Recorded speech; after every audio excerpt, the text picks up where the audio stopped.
Castle families. This is Alex Norton, your PBSES coach.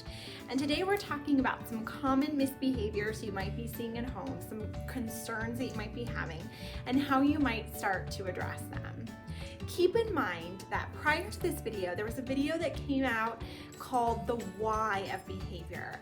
And I just want to re-emphasize how crucial it is that before we intervene, we have taken the time to consider why our child might be engaging in a certain behavior, and that we address that root before moving on to what might be considered more shallow interventions. Because no matter how great or inventive a trick or tool might be, ultimately is all about relationship. It's about knowing our child, understanding their needs and how they process events. And so that thinking about why, that conversation, that planning together is really what it's all about. That's where it all starts. There is no shortcut to teaching our children to be the fabulous human beings we want them to be. We have to take the time to get to know them and talk to them and understand where they're coming from.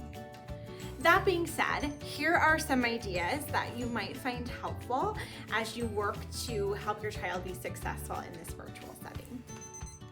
Visual timers, especially for students who are resisting doing an assignment or even getting on Zoom. Visual timers can be super helpful because it lets them know there's an end to this. You're not going to be doing this forever. And sometimes it feels like that, especially to a young mind, but we can relate to this even as adults. It's the looking at the clock phase, right? We want to know that we can handle this if it's for 2 minutes more, but when we're sitting there feeling like it's indefinite, it's a problem. So visual timers can be really helpful tools for children of all ages. Planners, checklists, agendas, super helpful visual ways that children can use to cross things off and know, okay, I did that part, done. What do I have to do next?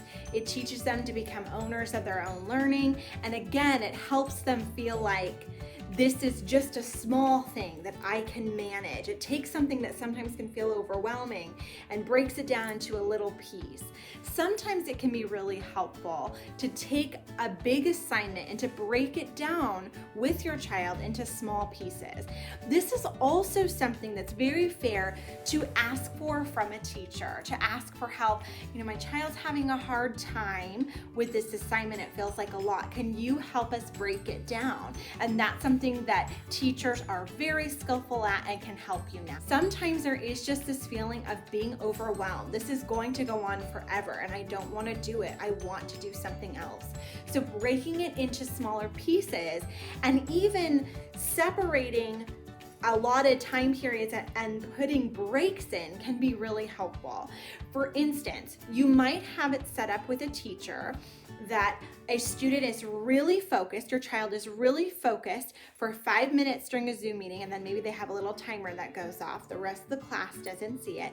And then they step away, and then they come back and they refocus until they can practice getting to a point where they can be at that meeting the whole time. So what you'll want to do is over time, you're going to help your child stay there and stay engaged for longer periods of time. Maybe it starts with 3 minutes, and then 5 minutes, and then 7 minutes, and then 10 minutes, until it becomes easy for them to sit and focus the whole time and truly engage. Of course, the whole time, you want to give a lot of positive feedback that's sincere and specific. I love the way that you are leaning forward, listening to your teacher. Your eyes are on them, and I can tell that you're thinking about what they're saying. Great job. Since you work so hard on being engaged, listening to your teacher, and doing your assignment, now you have time to go and play outside. So you're teaching them early that there are things that we have to do that are our responsibility and things that we get to do when that responsibility is done. And so there's a natural consequence and a natural reward. One of the most obvious but overlooked reasons for a child not wanting to engage is because they feel like it's too hard. That's something that can be addressed in a number of ways depending on what it is exactly that feels hard.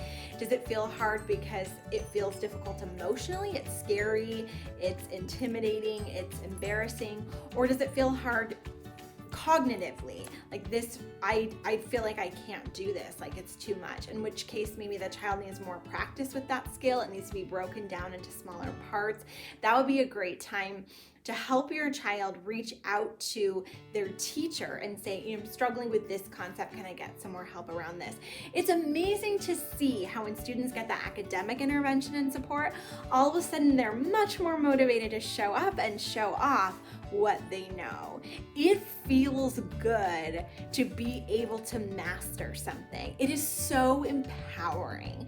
So the more your child can feel successful at a task, the more likely they are to show up because they're intrinsically motivated to do so.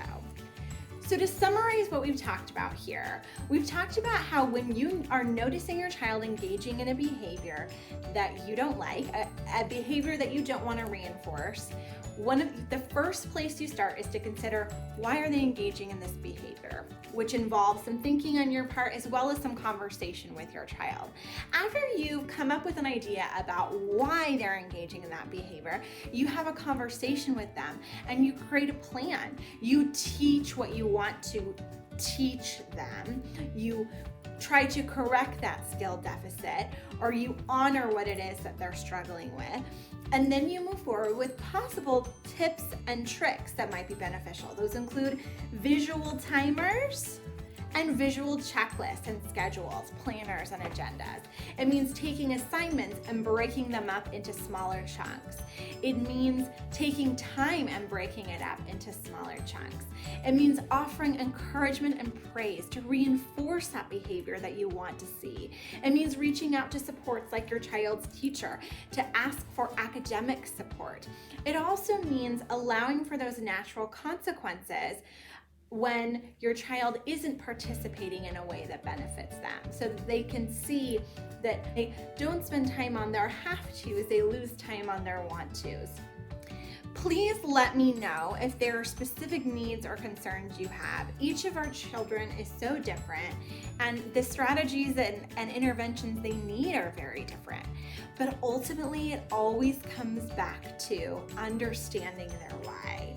Thank you so much for watching. I hope this was helpful, and I will see you next time.